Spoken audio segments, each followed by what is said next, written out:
ଆପଣଙ୍କ ପର୍ସରେ ରଖନ୍ତୁ ଏହି ଜିନିଷଟି। ରଖିବା ଦ୍ୱାରା ଆପଣଙ୍କର ଧନ ବୃଦ୍ଧି ହେବ। ଠିକ୍ ସେହିପରି ଯଦି ଆପଣମାନେ ପର୍ସରେ ଏହିସବୁ ଜିନିଷ ଗୁଡ଼ିକ ରଖିଛନ୍ତି ତାହେଲେ ନିଶ୍ଚିନ୍ତ ଭାବରେ ସଦାସର୍ବଦା ଅସଫଳତାର ଶିକାର ହେବେ ଏବଂ ଆପଣଙ୍କର ଧନ ହାନି ହେବ। ଯେତେ ଇନକମ୍ ହେଲେ ବି ଆପଣଙ୍କର ପଇସା ରହିବନି ସେ ପର୍ସରେ, ବା ଧନର ସଙ୍କଟ ଆପଣଙ୍କୁ ଦେଖାଦେବ। କ'ଣ ସେଇ ଜିନିଷ ଗୁଡ଼ିକ? ଏହିସବୁ ଜିନିଷ ବିଷୟରେ ଜାଣିବା ପାଇଁ ଭିଡ଼ିଓଟିକୁ ଶେଷ ପର୍ଯ୍ୟନ୍ତ ଦେଖିବାକୁ ଅନୁରୋଧ। ନମସ୍କାର, ମୁଁ ମନୋଜ ଦାସ, ସ୍ୱାଗତ ଆପଣମାନଙ୍କୁ ଆଜିକାର ଏହି ଭିଡ଼ିଓରେ। ତେବେ ପ୍ରଥମରେ ଗୋଟେ କଥା ଜାଣି ରଖନ୍ତୁ ଯେ ଯଦି ଆପଣଙ୍କୁ କେହି ପର୍ସଟିଏ ଗିଫ୍ଟ କଲା ତାହେଲେ ନିଶ୍ଚିନ୍ତ ଭାବରେ ଏହା ଆପଣଙ୍କ ପାଇଁ ଶୁଭଦାୟକ ହୋଇଥାଏ ଏବଂ ପର୍ସଟି ଆପଣଙ୍କର ପସନ୍ଦ ନ ଆସୁଥିଲେ ମଧ୍ୟ ସେହି ପର୍ସର ବ୍ୟବହାର ଆପଣମାନେ କରନ୍ତୁ।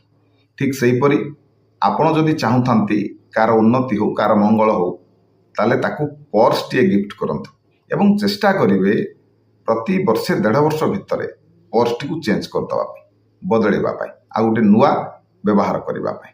ବହୁତ ଲୋକ ଭାବନ୍ତି ଯେ ତାଙ୍କର ପର୍ସଟି ତାଙ୍କ ପାଇଁ ଲକି ହେଇଥାଏ।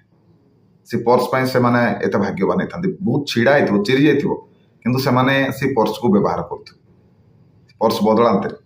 କିନ୍ତୁ ସେମିତି କିଛି ନାହିଁ ଆଜ୍ଞା। ଏହା ଆପଣଙ୍କର କେବଳ ଗୋଟେ ମାନସିକତା। ଆପଣ ଯଦି ପ୍ରତ୍ୟେକ ବର୍ଷ ପର୍ସ ବଦଳାଇବେ ତାହେଲେ ନିଶ୍ଚିନ୍ତ ଭାବରେ ପର୍ସ ଆପଣମାନେ ଯେଉଁ ବ୍ୟବହାର କରିବେ ତା ନୂଆ ମଧ୍ୟ ବ୍ୟବହାର କରିବେ। ତେବେ କାହିଁକି ଏପରି? ମୁଁ ଏମିତି କାହିଁକି କହୁଛି ଦେଖନ୍ତୁ, ଯେତେବେଳେ ସାର୍ଟ ପ୍ୟାଣ୍ଟ ଆପଣମାନେ ପିନ୍ଧୁଛନ୍ତି, ଜୋତା ପିନ୍ଧୁଛନ୍ତି, ଯେତେବେଳେ ମଇଳା ହେଇଯାଉଛି ତାକୁ ସଫା କରୁଛନ୍ତି, ଯେତେବେଳେ ଚିରି ଯାଉଛି ସେତେବେଳେ ତାକୁ ଆଉ ବ୍ୟବହାର କରୁଛନ୍ତି, ତାକୁ ଆପଣମାନେ ଫିଙ୍ଗି ଦେଉଛନ୍ତି, ପୁଣି ନୂଆ ସାର୍ଟ ପ୍ୟାଣ୍ଟ ଜୋତା ଏସବୁର ବ୍ୟବହାର କରୁଛନ୍ତି। ଠିକ୍ ସେହିପରି ପର୍ସ ଯେତେବେଳେ ଚିରିଯାଏ, ଛିଣ୍ଡିଯିବ, ସେତେବେଳେ ନିହାତି ଭାବରେ ତାକୁ ମଧ୍ୟ ବଦଳାଇବା ଆବଶ୍ୟକ। କାହିଁକିନା ପର୍ସରେ ଲକ୍ଷ୍ମୀ ବାସ କରୁଛନ୍ତି, ଆପଣମାନେ ଟଙ୍କା ପଇସା ରଖୁଛନ୍ତି ଏବଂ ମା ଲକ୍ଷ୍ମୀ କେବେ ହେଲେ କୌଣସି ଅପରିଷ୍କାର ଚିରା ଫଟା ଜାଗାରେ କେବେ ବି ରୁହନ୍ତି ନାହିଁ। ଏ କଥାକୁ ଧ୍ୟାନରେ ରଖିବେ।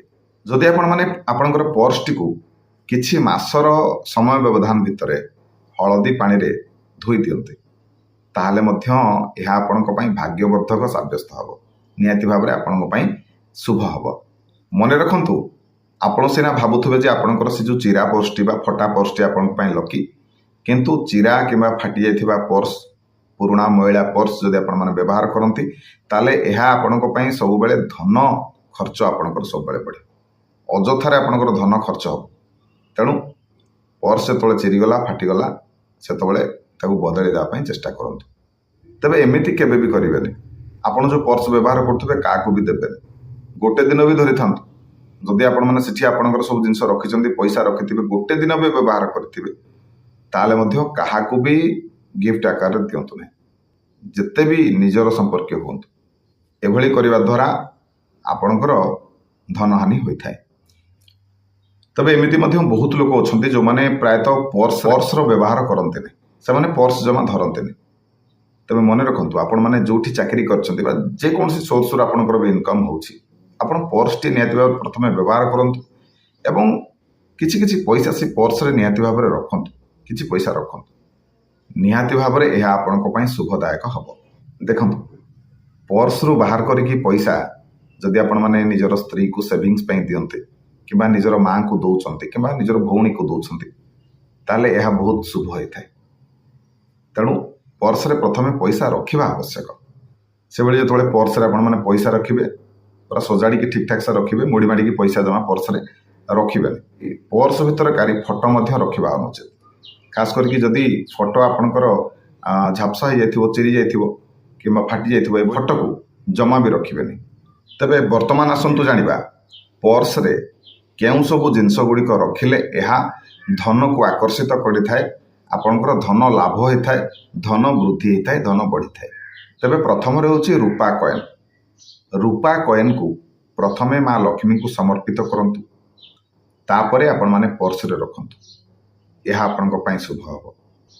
ତାପରେ କଉଡ଼ି ମଧ୍ୟ ପର୍ସରେ ରଖିବା ଶୁଭ। ଠିକ୍ ସେହିପରି ଗୋମତୀ ଚକ୍ରକୁ ମଧ୍ୟ ଆପଣମାନେ ପର୍ସରେ ରଖିଲେ ଏହା ଧନକୁ ଆକର୍ଷିତ କରିଥାଏ, ତେଣୁ ଆପଣଙ୍କର ଧନ ବୃଦ୍ଧି ହୋଇଥାଏ। ଠିକ୍ ସେହିପରି କିଛି ଲବଙ୍ଗ ମଧ୍ୟ ଆପଣମାନେ ନିଜର ପର୍ସରେ ରଖନ୍ତୁ। 2ରୁ 7ଟି ଲବଙ୍ଗ ପର୍ଯ୍ୟନ୍ତ ଆପଣମାନେ ରଖିପାରିବେ। ଏହା ମଧ୍ୟ ଧନକୁ ଆକର୍ଷିତ କରିଥାଏ, ତେଣୁ ନିହାତି ଭାବରେ ଲବଙ୍ଗ ପର୍ସରେ ରଖିବା ଆବଶ୍ୟକ। ସେହିପରି କୁବେର ଯନ୍ତ୍ର କୁବେର ଯନ୍ତ୍ରକୁ ମଧ୍ୟ ଆପଣମାନେ ପର୍ସରେ ରଖିପାରିବେ। ଏହା ଧନକୁ ଆକର୍ଷିତ କରେ। ଏବଂ କିଛି ଅରୁଆ ଚାଉଳ ମଧ୍ୟ ଆପଣମାନେ ପର୍ସରେ ରଖିପାରିବେ। କିନ୍ତୁ ସେ ଯେଉଁ ଅରୁଆ ଚାଉଳ କୌଣସି ପୂଜା ହେଇଥିବା ଜାଗାରୁ ସଂଗ୍ରହ ହେଇଥିବା ଆବଶ୍ୟକ। ସେଇଠୁ କିଛି ଚାଉଳ ଆଣିକି ଆପଣମାନେ ପର୍ସରେ ରଖିଲେ ଏହା ଆପଣଙ୍କ ପାଇଁ ଶୁଭ ହୋଇଥାଏ। ସେହିପରି ତେଜପତ୍ର ମଧ୍ୟ ଆପଣମାନେ ପର୍ସରେ ରଖିପାରିବେ, ରଖିଲେ ଶୁଭ ହୋଇଥାଏ। ସେହିପରି ନିଜର ରାଶି ଅନୁସାରେ ଆପଣମାନେ ମଧ୍ୟ ଏମିତି ବହୁତ ଜିନିଷ ଅଛି ଯାହାକି ଆପଣମାନେ ଯଦି ରଖିବେ ତାହେଲେ ତାହା ଆପଣଙ୍କ ପାଇଁ ଶୁଭ ହୋଇଥାଏ, ଧନକୁ ଆକର୍ଷିତ କରିଥାଏ। ତେଣୁ ନିଜ ରାଶି ଅନୁସାରେ ମଧ୍ୟ ଆପଣମାନେ ଏମିତି ବହୁତ କିଛି ଜିନିଷ ଅଛି, ସେ ଜିନିଷ ଗୁଡ଼ିକ ଆପଣମାନେ ପର୍ସରେ ରଖିପାରିବେ। ତେବେ ବର୍ତ୍ତମାନ ଆସନ୍ତୁ ଜାଣିବା ପର୍ସରେ କେଉଁ ଜିନିଷ ଗୁଡ଼ିକ ରଖିବା ଜମା ବି ଶୁଭ ନୁହେଁ, ଜମା ବି ଭଲ ନୁହେଁ। ତେଣୁ ଏଇ ଜିନିଷ ଗୁଡ଼ିକ ଜମା ବି ପର୍ସରେ ରଖନ୍ତୁ ନାହିଁ। ତେବେ ପ୍ରଥମରେ ହେଉଛି କ'ଣ ନା, ଚିରି ଯାଇଥିବା ଫାଟି ଯାଇଥିବା ନୋଟ୍ ଜମା ବି ଆପଣମାନେ ରଖିବେନି। ତାପରେ ହେଉଛି କୌଣସି ଔଷଧ ଟାବଲେଟ୍ସ ଜମା ବି ପର୍ସରେ ରଖନ୍ତୁ ନାହିଁ। ତାପରେ କୌଣସି ମୃତ ପରିଜନଙ୍କର ଫଟୋ, ଯେମିତି ବାପା ହୁଅନ୍ତୁ, ମା ହୁଅନ୍ତୁ, କି ଜେଜେବାପା ଜେଜେମା, ଅଜା ଆଈ, ଯେ ବି ଏମାନଙ୍କର ଫଟୋ ଆପଣମାନେ ପର୍ସରେ ରଖନ୍ତୁ ନାହିଁ। ସେହିପରି କାହାଠୁ ଯଦି ଉଧାର ଆଣିଛନ୍ତି ଟଙ୍କା ଆଉ ସେ ପର୍ସରେ ରଖିଛନ୍ତି ତାହେଲେ ମଧ୍ୟ ଏପରି କରନ୍ତୁ ନାହିଁ। ସବୁଠାରୁ ବଡ଼ କଥା ହେଲା କେବେ ବି ଚିରି ଯାଇଥିବା ଏବଂ ଫାଟିଥିବା ପର୍ସକୁ, ପୁରୁଣା ମଇଳା ହେଇଥିବା ପର୍ସକୁ ବ୍ୟବହାର କରନ୍ତୁ ନାହିଁ। ତେବେ ପର୍ସ ଯଦି ଆପଣମାନେ ବ୍ୟବହାର କରୁଛନ୍ତି ଏହିସବୁ ନିୟମ ଗୁଡ଼ିକ ନିହାତି ଭାବରେ ମାନନ୍ତୁ। ନିଶ୍ଚିନ୍ତ ଭାବରେ ଏହା ଆପଣଙ୍କ ପାଇଁ ମଙ୍ଗଳ ହେବ, ଆପଣଙ୍କର ଶୁଭ ହେବ। ତେବେ ଆଶା କରୁଛି ଆଜିକାର এই ଭିଡ଼ିଓଟି ଆପଣମାନଙ୍କୁ ନିଶ୍ଚୟ ଭଲ ଲାଗିଥିବ। ଯଦି ଭିଡ଼ିଓ ଭଲ ଲାଗିଥାଏ ତାହେଲେ ଭିଡ଼ିଓକୁ ଲାଇକ୍ କରିବେ, ସେୟାର କରିବେ, ଚ୍ୟାନେଲକୁ ସବସ୍କ୍ରାଇବ୍ କରିବେ। ତେବେ ମୁଁ ଆପଣମାନଙ୍କୁ ଜଣାଇ ଦେବାକୁ ଚାହେଁ ଯେ ମୁଁ ଆଉ ଗୋଟିଏ ଚ୍ୟାନେଲ ଆରମ୍ଭ କରିଛି, ଦାସ ମନୋଜ ବ୍ଲଗ୍ସ। ଆପଣମାନେ ଯେମିତି ଦାସ ମନୋଜର ୟୁଟ୍ୟୁବ୍ ଚ୍ୟାନେଲକୁ, ଏଇ ଯେଉଁ ଚ୍ୟାନେଲକୁ ଯେମିତି ଆପଣମାନେ ଭଲ ପାଇବା ଦେଇଛନ୍ତି, ଯେମିତି ସପୋର୍ଟ କରିଛନ୍ତି, ଠିକ୍ ସେଇ ଧରଣର ଭଲ ପାଇବା, ସେମିତି ସପୋର୍ଟ ଆପଣମାନେ ଦାସ ମନୋଜ ବ୍ଲଗ୍ସ ଚ୍ୟାନେଲକୁ ମଧ୍ୟ ଦିଅନ୍ତୁ, ଯେଉଁଥିରେ ମୋର ଆପଣମାନେ ବ୍ଲଗ୍ସ ଗୁଡ଼ିକ ଦେଖିପାରିବେ। ନିଶ୍ଚିନ୍ତ ଭାବରେ ଚେଷ୍ଟା କରିବେ ଆପଣମାନଙ୍କୁ ଭଲ ଭଲ ଜିନିଷ ଦେଖିବା ପାଇଁ ମୋ ବ୍ଲଗ୍ରେ। ତେବେ ଜଲ୍ଦି ଯାଆନ୍ତୁ, ମୁଁ ଡେସ୍କ୍ରିପ୍ସନରେ ଲିଙ୍କ୍ ଦେଇଦେଇଛି, ଆପଣମାନେ ଜଲ୍ଦି ଯାଇକି ଚ୍ୟାନେଲକୁ ଲାଇକ୍ କରନ୍ତୁ, ସେୟାର କରନ୍ତୁ, ସବସ୍କ୍ରାଇବ୍ କରନ୍ତୁ। ରହିଲି, ଜୟ ଜଗନ୍ନାଥ।